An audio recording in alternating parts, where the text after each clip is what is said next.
माई hero academia vigilante episode number 11। Episode के शुरुआत में हम कोइची और पॉपस्टेप को देखते हैं। वो दोनों डांस की तैयारी के लिए बाकी लोगों से मिलने के लिए जा रहे थे। दूसरी तरफ नकल डस्टर हचिस्का को ट्रैक कर रहा था और फिर ये दोनों माकाटो के पास पहुंच जाते हैं। तब माकाटो उन्हें दो डांसर से मिलाती है जिनका नाम है फेदर्स, एक का नाम मियू और एक का नाम यू। अब ये दोनों मिलकर पॉपस्टेप का मजाक उड़ाने लगते हैं और उसके इस हालत को देखकर उस पर हंसने लगते हैं। थोड़ी ही देर बाद एक और ग्रुप वहाँ पर आ जाता है। इस ग्रुप का नाम नरुहाटा ईस्ट हाई डांस स्क्वाड। माकाटो कहती है तो क्या मैं तुम्हारे लिए कॉस्ट्यूम सेलेक्ट कर लूं? तब वो कहती है हम है नरुहाटा के ईस्ट डांसर, हमें लोग हमारे डांस की वजह से जानते हैं, इसीलिए हमें किसी भी आउटफिट की जरूरत नहीं। और तभी एंट्री होती है मैट हैटर्स की जो एक रॉक बैंड है। अब इन दोनों के लीडर्स एक दूसरे को देखते ही इन्हें पहली नजर का प्यार हो जाता है। आगे माकाटो सभी से कहती है अब तुम सभी को मिलकर एक साथ काम करना होगा। बैंड और डांसर में तो समझौता हो गया, लेकिन फेदर्स और पॉपस्टेप इन दोनों की बन नहीं रही। अगर हम पॉपस्टेप को इन दोनों के बीच में ले आए तब ऑडियंस काफी एंजॉय करेगी। तब यू उठकर कहती है इसका मतलब हम सिर्फ बैकअप सिंगर है और तुम तो जानते ही हो इसे तो ठीक से गाना भी नहीं आता। माकाटो कहती है पॉपस्टेप ने कई जगह परफॉर्म किया है और फेदर्स ने भी कई बार परफॉर्म किया है, पर किसी ने भी आज तक इतने बड़े स्टेज पर परफॉर्म नहीं किया। पर कोई बात नहीं, हमारा प्रोग्राम अगले हफ्ते है तो मैं चाहती हूँ कि तब तक तुम सभी लोग बहुत मेहनत करो। तो पॉपस्टेप तुम गाने की प्रैक्टिस करोगी और फेदर्स तुम डांस कोच से ट्रेनिंग लोगी। अब एक हफ्ते बाद हम सभी को अच्छे से एग्जामिन करेंगे और फिर उनके हिसाब से उन्हें स्टेज पर जगह देंगे। माकाटो को दूसरे काम से कहीं जाना होता है, तब वो जाते हुए कहती है तुम सभी 11 लोग हमारे शहर के स्टार बनने वाले हो, तो जमकर मेहनत और प्रैक्टिस करना। और फिर अगले दिन माकाटो पॉपस्टेप को सॉन्ग के डिटेल भेज देती है। कोइची कहता है मैं चाहता हूँ कि तुम स्टेज के सेंटर में परफॉर्म करो। पॉपस्टेप कहती है मैं भी यही चाहती हूँ, अगर मैं साइड में परफॉर्म करूंगी तब लोग मुझे अजीब समझेंगे। कोइची कहता है मैं चाहता हूँ कि तुम खूब मेहनत करो और तुम जब तक चाहे तब तक यहाँ पर प्रैक्टिस कर सकती हो। दूसरी तरफ डांस टीम इन दोनों को भगा भगा कर इनका तेल निकाल रही थी और उनसे जमकर कसरत करवा रही थी। दूसरी तरफ पॉपस्टेप अपने उस गाने को याद कर उसकी प्रैक्टिस कर रही थी। दूसरी तरफ डांस टीम लीडर इन दोनों से जबरदस्ती मेहनत करवा रही थी और तभी उस लड़की के पैर में मोच आ जाती है। दूसरी तरफ हम एक बड़े से मॉन्स्टर को देखते हैं, वो शहर में तबाही मचा रहा था। तभी वहाँ पर कैप्टन सेलिब्रिटी आ जाता है, वो उसे एक ही पंच में ढेर कर देता है और फिर वो आकर सभी से कहता है आज मैं तुम सभी से एक बात कहना चाहता हूँ, आज से 10 दिनों बाद नरुहाटा फेस्टिवल मारिकानो में आपका हीरो सीसी वहाँ पर आने वाला है और मैं चाहता हूँ कि आप लोग भी वहाँ पर पहुँचे। अब उस लड़की के पैर में मोच आने की वजह से वो स्टेज पर अच्छे से परफॉर्म नहीं कर पाएगी। वो स्टेज पर जा तो सकती है लेकिन रनिंग और डांसिंग नहीं कर सकती। डांस लीडर माकाटो से माफी मांगती है। माकाटो कहती है इसमें तुम्हारी कोई गलती नहीं,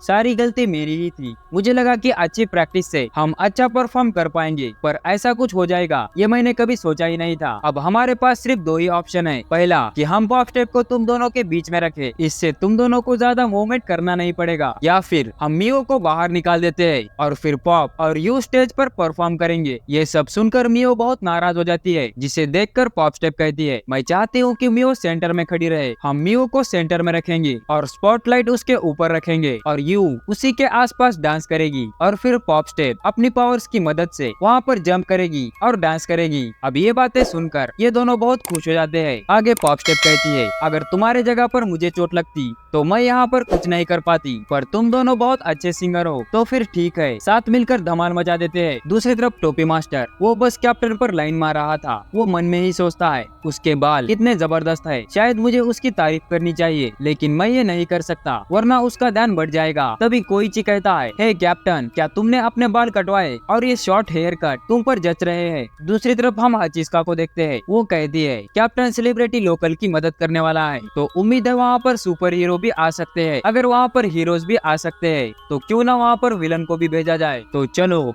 पॉपस्टेप को चीयर अप करते हैं। दूसरी तरफ स्टेज पर परफॉर्मेंस चल रहा था, तब वहाँ पर प्रेजेंट माइक आ जाता है। वो कहता है तो कैसे हो आप लोग, गेस्ट हीरोज यहाँ पर शाम तक आने वाले हैं और हमारा फर्स्ट परफॉर्मर उनका प्रोग्राम यहाँ पर जल्दी होने वाला है, जो कि एकदम फ्रेश सॉन्ग लेकर आने वाले हैं। उनका नाम है फेदर्स हेड्स। अब स्टेज पर जाने के लिए बस आधा घंटा समय बचा था और पॉपस्टेप पूरी तरह से घबराई हुई थी। उस लड़की को देखकर वो कहता है देखो वो कितनी ब्यूटीफुल लग रही है, आज मैं अपनी गिटार से पूरे समय को ही रोक दूंगा जिससे ये प्रोग्राम बस चलता ही जाएगा। तब कोइची कहता है हे कैप्टन, ये बिल्कुल वैसा ही है, अच्छे पंख अच्छे पक्षी बनाते हैं। ये बात सुनकर सभी लोग नाराज हो जाते हैं। थोड़ी ही देर बाद वहाँ पर आर रेटेड हीरो मिडनाइट आ जाती है। वो कहती है नौजवानों को बिल्कुल ऐसा ही होना चाहिए। कोइची उसे देखकर कहता है यार ये कितनी सेक्सी है। तब माकाटो कहती है माफ करना, यहाँ पर लोग बहुत ज्यादा है तो सभी के लिए रूम का इंतजाम करना थोड़ा मुश्किल हो गया। तब वहाँ पर माइक आ जाता है और वो मिडनाइट पर लाइन मारने लगता है। मिडनाइट कहती है बस करो यामाडा, क्या तुमने आइजावा को देखा है? वो कहीं दिखाई नहीं दे रहा। तुमने ही सभी हीरोज को यहाँ आने के लिए कहा था ताकि कोई भी विलन इस पर हमला ना कर पाए, पर फिर भी मोस्ट फेमस हीरो यहाँ पर आए नहीं, जैसे कि ऑल माइट, इंजीनियम और द एंडेवर। माइक कहता है मैंने आइजावा को यहाँ आने के लिए कहा था। तब उसने कहा कि वो जरूर आएगा। दूसरी तरफ हम आइजावा को देखते हैं। वो कहता है तुम फिक्र मत करो, मैं बस पहुँचने ही वाला हूँ। आगे वो कहता है सच कहूँ तो मैं वहाँ जाना नहीं चाहता। मुझे पब्लिक में बड़ी बातें करने का कोई शौक नहीं। मुझे लगता है कि ये प्रोग्राम सिर्फ डोनेशन के लिए किया होगा। मैं चाहता हूँ कि कोई विलन यहाँ पर आ जाए, तब मुझे उस प्रोग्राम में ना जाने का बहाना मिल जाएगा। तभी वहाँ पर एक विलन आ जाता है। वो कहता है मुझे यकीन नहीं था कि ऊपर वाला मेरी बात इतने जल्दी मान लेगा। तब हम उस बड़े से विलन को देखते हैं। आइजावा कहता है यकीनन तुम इस तरह ऐसे पैदा नहीं हुए होंगे, तो या तो तुमने खुद को ट्रांसफॉर्म किया है या फिर तुम उन इंस्टेंट विलन में से एक हो, और ऐसे विलन यहाँ पर बहुत दिखाई दे रहे हैं। आइजावा उसे अपने बेल्ट से बांध देता है और उस पर अपनी पावर्स इस्तेमाल करता है, लेकिन आइजावा की पावर उस पर काम नहीं करती। तब वो कहता है मेरी इरेजर पावर इस पर काम नहीं कर रही, आखिर इसने अपने शरीर को इतना बड़ा कैसे किया होगा। और फिर वो उसके चंगुल से छूट जाता है और स्लिप होकर वहाँ से भागने लगता है। तब आइजावा उसे जोर से किक मारता है, पर उसकी बॉडी स्लिपरी होने की वजह से उसे कोई फर्क नहीं पड़ता। और फिर आइजावा उसे अपने बेल्ट से बांध देता है और कहता है अगर तुम खुद को बदल नहीं सकते तो तुम्हें जाल में फंसाया जा सकता है। दूसरी तरफ हाचिस्का ये सब देख रही थी। वो कहती है बहुत बढ़िया, और थोड़ा कोशिश करो और पॉपस्टेप को अपना दर्द महसूस करवाओ। और फिर वो विलन अपने अंदर से बहुत सारी बिजली निकालने लगता है, जिस वजह से पूरे शहर की लाइट चली जाती है। हाचिस्का कहती है तेरुओ तुमने बहुत अच्छा काम किया, अब मुझे एक अच्छा सैंपल मिल सकता है, लेकिन पहले लोगों की मजे लेते हैं। लाइट जाने की वजह से सभी लोग बहुत डरे हुए हैं, तो क्यों ना सभी को ट्रिगर का डोज दिया जाए। तभी उसे किसी का कॉल आता है। वो कहता है हाचिस्का मैंने तुम्हें पहले ही कहा था, तुम्हें बेवजह ऐसी हरकतें करनी नहीं चाहिए, इससे हमारे टेस्ट सब्जेक्ट खोने का डर हो सकता है, और अगर ये बात हीरोज तक पहुंच गई तो हमारा ये एक्सपेरिमेंट बंद हो सकता है। वो कहती है कभी कभी थोड़ा जंगली होने में क्या ही बुराई है, और तुम तो जानते ही हो कोई अगर मुझे लेक्चर दे तो मुझे पसंद नहीं। तब नकल डस्टर वहाँ पर आ जाता है और कहता है कौन तुम्हें ब्लेम कर रहा है, मुझे लगता है कि वो लोग एंजॉय कर रहे हैं, और ऐसी छोटी उम्र में कभी किसी पर दोष जमाना काम नहीं करता, इतना तो मैं समझता ही हूँ। तो चलो इसे थोड़ा आसान बनाते हैं। तो तमाओ चलो आप घर चलते हैं, तुम्हारी मॉम तुम्हारा इंतजार कर रही है। वो कहती है आखिर तुम बक क्या रहे हो, तुम जो कह रहे हो मेरी तो कुछ समझ में नहीं आ रहा, मुझे लगता है तुम्हें कोई गलतफहमी हुई है। वो कहता है चुप रहो बी यूजर, मैं तुमसे बात नहीं कर रहा, मैं तमाओ ओगुरु से बात कर रहा हूँ जो कि मेरी बेटी है। तब वो कहती है तो इसीलिए तुम स्टन गन का यूज कर रहे हो ताकि तुम्हारी बेटी को कोई चोट ना पहुँचे। और फिर इन दोनों की लड़ाई शुरू हो जाती है। नकल डस्टर जोर से उसे एक पंच मारता है जिससे वो दूर चली जाती है। वो कहती है यदि अगर तुम मुझे मारोगे तो इससे क्या फायदा होगा। वो कहता है मैं तो तुम्हें स्टन गन से मारना नहीं चाहता, पर फिर भी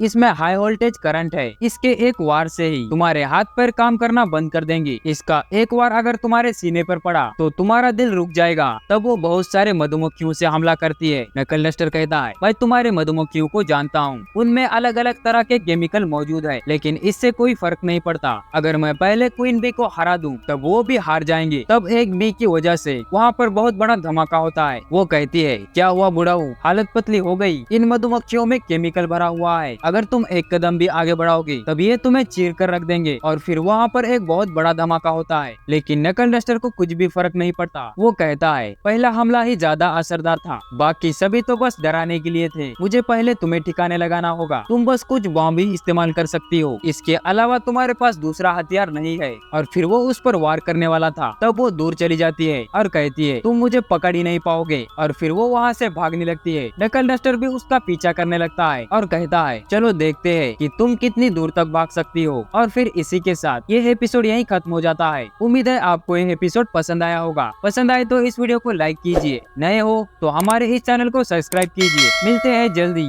ऐसे ही एक नए वीडियो में, तब तक आप हमारी दूसरी वीडियो देख सकते हो।